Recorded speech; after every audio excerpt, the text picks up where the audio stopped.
Welcome to another exciting episode of Musa and Show. Here is what we have today.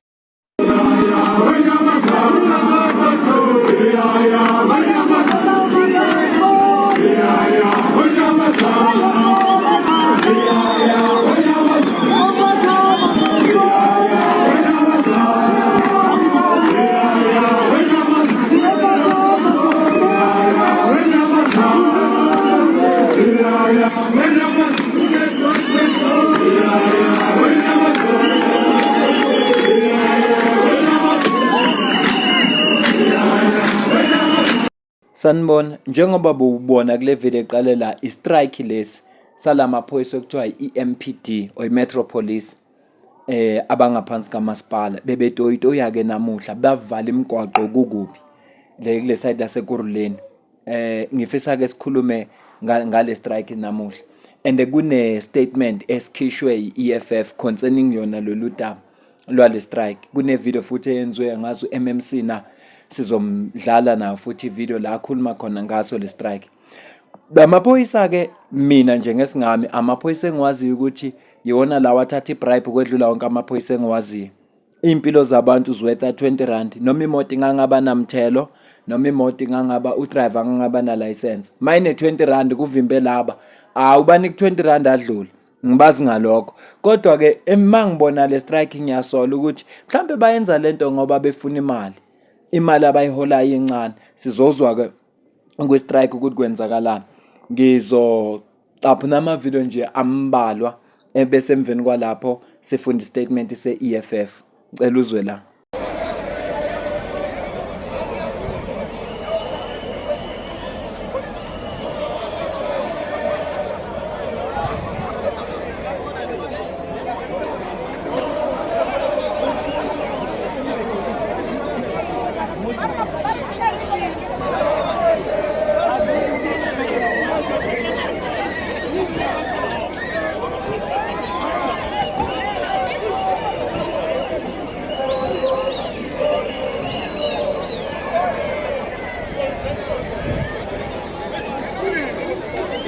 uSecretary General we-ANC uFikile Mbalula Mbarks ubhale kanjena ke wathi ukuvala i-highway nesebenzisa imoto ze-state kwi-strike esingaprotectile kuyiphutha ku-wrong.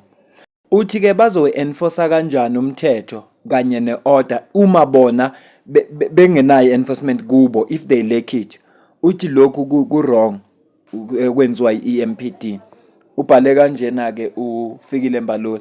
Kodwa lokuvimba kwabo la akuphazamisanga kuphazamise ngisho abantu abaye emsebenzini. Zwana lo mama. Telling me, oh, I must not be special. We're trying to get to work and they're blockading us. They said that if we have got complaints that we should raise it to the Ekurhuleni Metropolitan City. So we are raising this now with the Ekurhuleni Metropolitan City. These are essential services. They are not allowed to strike. And we would like to see them taken from their positions.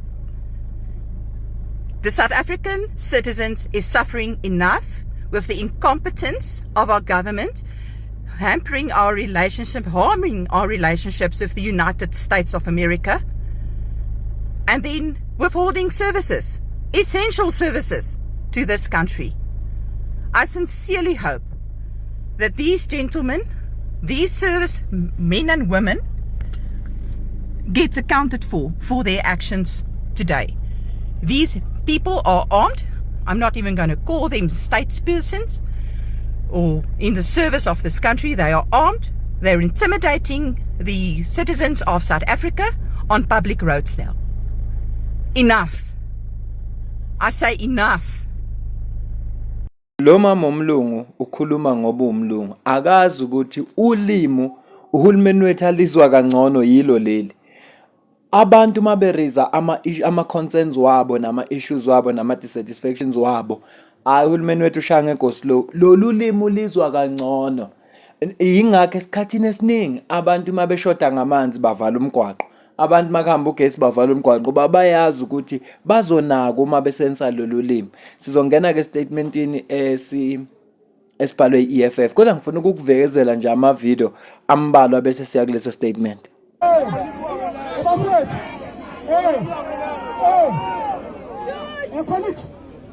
Colleagues. Asizanga ukuzolwa la. Colleagues. Azanga ukuzolwa. Ngicela simameleni tu. Ya, tshela lo seduze lakho ukuthi athule. Mamela we. Colleagues.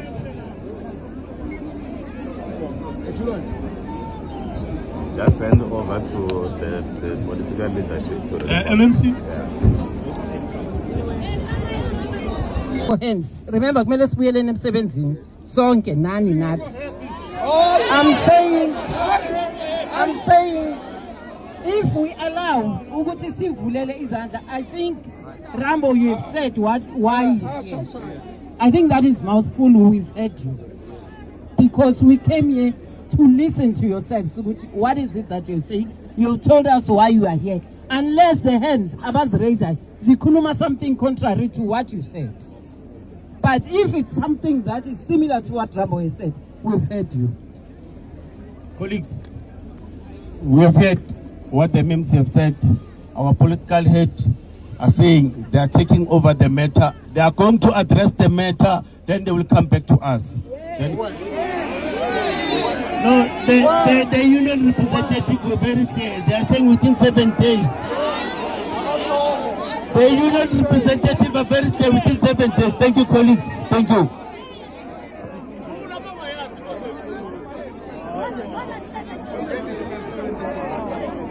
Ukumuntu obengakaboni ukuthi kunenkinga kule government osibusa eSouth Africa kufuneka umcacele. Empilweni nami ngiyaqala ukubona kuthiwa amaphoyisa. Labantu efuneka balethe law and order. Uma ngathiwa ku striker thina ufuna kuphume bona. Bazokwenza ukuthi babheke ukuthi kwenzakalani. Uma ngabe ku strike esemthethweni ba monitor ukuthi akonakali lutho na. Kodwa namhlanje ku strike bona. Namhlanje ku strike bona. Labantu abajwayele ukuthi makubonakala ukuthi kuphuka umthetho, especially ama bylaws. Kunabantu asebethengisa eduze komgwaqo bese kufika bona bazoqoqa lezo impahla zabantu ukuthi bazisuse lapho ngoba sobakhenda namhlanje ku strike bona. Namhlanje. So isign le ukuthi kunenkinga government yethu. Isign angizwela nje ongakaboni. Ngizwela ongakaboni ukuthi lo government unenkinga hayi encane.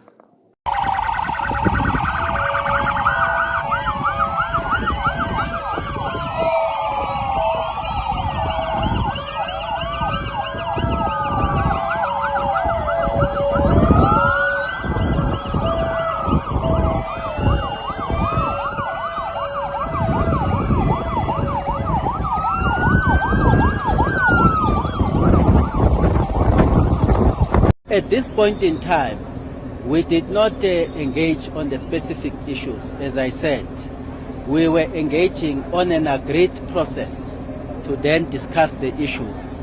As I indicated, those issues would have been brought to the Department of Community Safety. And at a departmental level, they tried to engage on those issues and interact with the officers across our sub-regions. But it does appear that they were not satisfied, and that is why we are now taking over as a collective mayoral committee, because there are HR issues, there are finance issues, and of course there are community safety issues. So collaboratively, we want to then tackle the issues with the aggrieved parties with the hope that we will find an amicable solution. When is the first meeting of this appointed committee? We have agreed that we must meet as early as tomorrow. So the Office of the Executive Mayor will be coordinating that particular meeting. But we are giving it a priority, appreciating that EMPD is an essential service and they must be listened to so that we find a solution. Second question quickly. There are allegations that they've raised these issues with the MMC for a long time. And then now they come to the conclusion to say that the city does not have money. From your office as the finance department, can the city afford what they're asking? I don't want to venture into the allegations. And as to whether we will afford the demands, let's allow the discussion to take its place.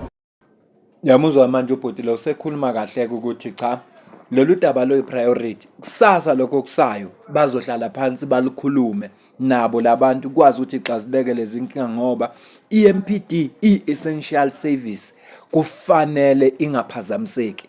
Manje bakuvezileke nokuthi yebo inkinga lezi beyilokuzivela kodwa zinga attend ingakho baze bathatha leli xathu kodwa nje lolu daba bazohlanganyela kusasa.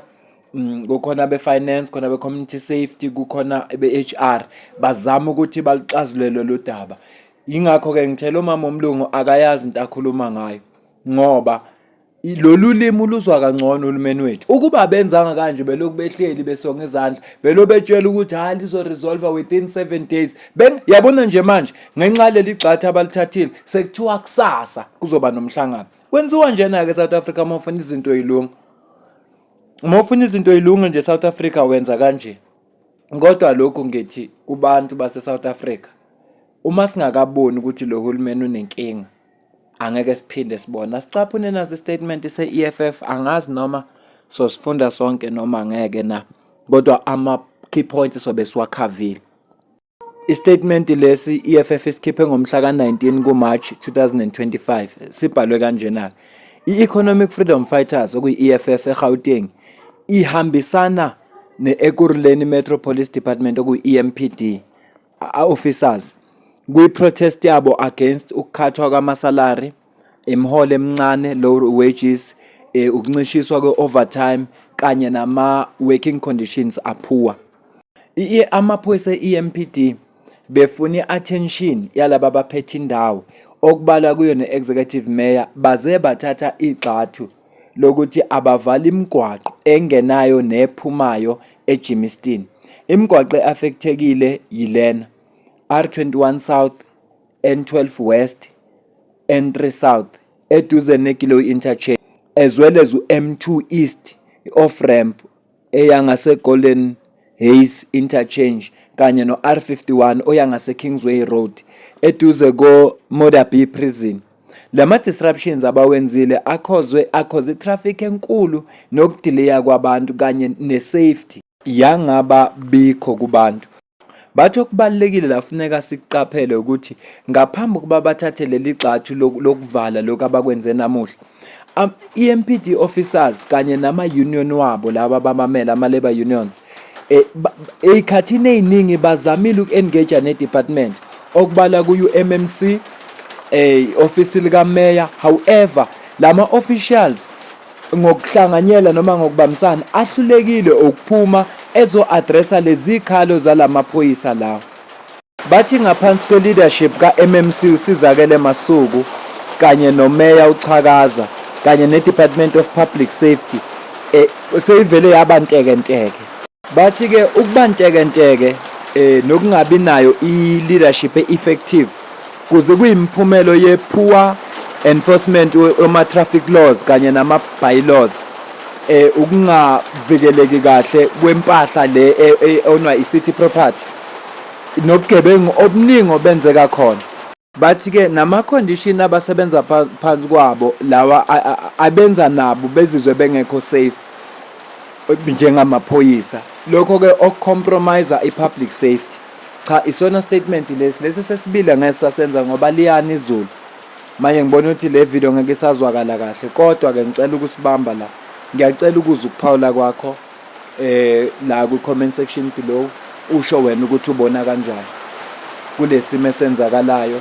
Kodwa nje okukhulu kunakho konke ngiyabancoma mina abe EMPD ukuthi bathathe leli gxathu lokuthi batoyitoye ngoba ukuba bakwenzanga lokho bebengeke banako.